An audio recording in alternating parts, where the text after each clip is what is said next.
হরে কৃষ্ণ, রাধে রাধে। মৌমিতা পরিবারে আপনাদেরকে জানাই অনেক অনেক শুভেচ্ছা ও অভিনন্দন। আজকের আলোচ্য বিষয়টি হচ্ছে অগ্রহায়ণ মাসের অমাবস্যা, মার্গশীর্ষ অমাবস্যা। তিথি কখন শুরু, কখন শেষ হবে, এই দিন কি কি খাবেন, কি কি খাওয়া যাবে না। শ্রোতা বন্ধুরা, আজকের এই বিষয়টি আপনারা মনোযোগ সহকারে প্রথম থেকে শেষ পর্যন্ত শুনুন। আপনারা কিন্তু অনেক কিছু জানতে চলেছেন। কিন্তু ভিডিওটির মূল পর্বে যাওয়ার আগে আমার সকল শ্রোতা বন্ধুদের কাছে একটাই অনুরোধ, মৌমিতা পরিবার রাধা মাধব এই চ্যানেলটিকে আপনারা সাবস্ক্রাইব করে পাশে থাকা বেল আইকনটি অন করে রাখুন, যাতে আমার সমস্ত ভিডিও কিন্তু আপনি খুব সহজেই পেয়ে যাবেন। এবং ভিডিওটিতে একটি লাইক আর মা কালীর অশেষ কৃপা পেতে কমেন্ট বক্সে লিখুন জয় মা কালী। বন্ধুরা, 2025 সালের নভেম্বর মাসের অমাবস্যা তিথিকে মার্গশীর্ষ অমাবস্যা হিসেবে অভিহিত করা হয়ে থাকে।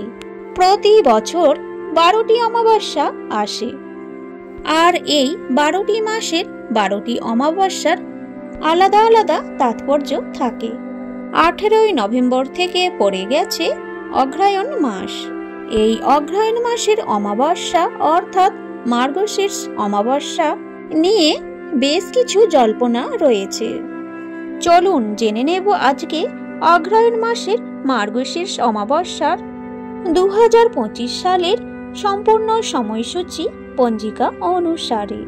অমাবস্যা তিথি কখন লাগবে, কখন ছাড়বে, অমাবস্যা নিশি এবং ব্রত উপবাস কবে পালিত হবে, এই অমাবস্যার দিনে গঙ্গা স্নান ও দানের শুভ সময় কখন থাকতে চলেছে, এই দিনে কোন কাজগুলি করলে আপনার সমস্ত বাধা বিপত্তি দূর হবে, এই দিনে কি খাবেন, কি খাবেন না এবং কি করবেন, কি করবেন না, এই দিনে শাস্ত্র অনুসারে কি নিষেধ রয়েছে।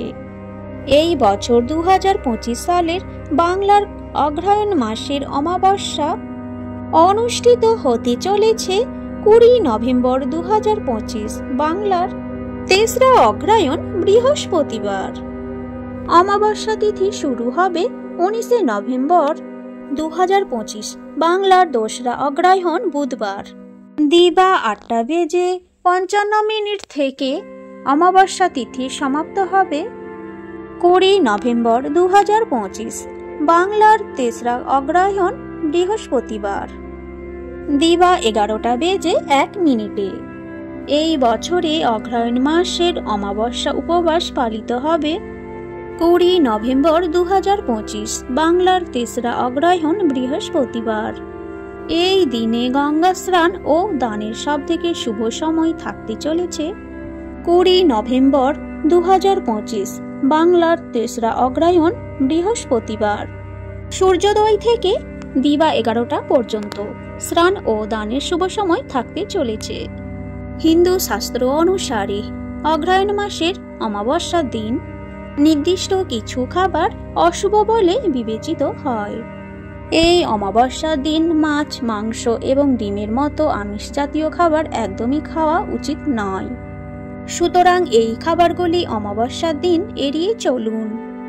এছাড়াও পেঁয়াজ বা রসুনকে তামসিক খাবার হিসেবে ধরা হয়, তাই অমাবস্যার দিন এইগুলি এড়িয়ে চলা উচিত। বিশেষ কিছু সবজি রয়েছে, যেমন বিট, গাজরের মতো কাঁচা এবং বিশেষ কিছু সবজি এই দিন না খাওয়ার পরামর্শ দেওয়া হয় শাস্ত্র অনুসারে। এই অমাবস্যার দিন অমাবস্যার উপবাস পালন না করলেও সাত্বিক আহার গ্রহণ করুন। তাহলে এই দিন উপবাস না করলেও ভগবান বিষ্ণু এবং মা কালীর আশীর্বাদ পাবেন। এই দিনে যে কোনো পবিত্র নদীতে স্নান সারুন এবং স্নানের পর দান ধর্ম পালন করা অত্যন্ত শুভ বলে মনে করা হয়। এই দিনে জীবন থেকে সমস্ত বাধা বিপত্তি দূর করার জন্য পূর্বপুরুষদের আত্মার শান্তির জন্য শ্রাদ্ধ, তর্পণ, পিণ্ডদান করা উচিত। এটি পিতৃদোষ থেকে মুক্তি পেতে সাহায্য করে এবং জীবনের সমস্ত বাধা বিপত্তি দূর হয়। এই দিনে ভগবান বিষ্ণু এবং দেবাদিদেব মহাদেব, দেবী গঙ্গার পুজো করা অত্যন্ত শুভ বলে মনে করা হয়।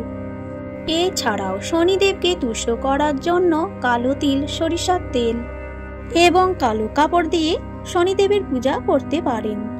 মার্গশীর্ষ অমাবস্যার দিন কাককে খাবার দেওয়া অত্যন্ত শুভ। এই দিনে বাসি এবং ঠান্ডা খাবার খাওয়া থেকে বিরত থাকুন। এই দিনে টাটকা এবং তাজা খাবার খান।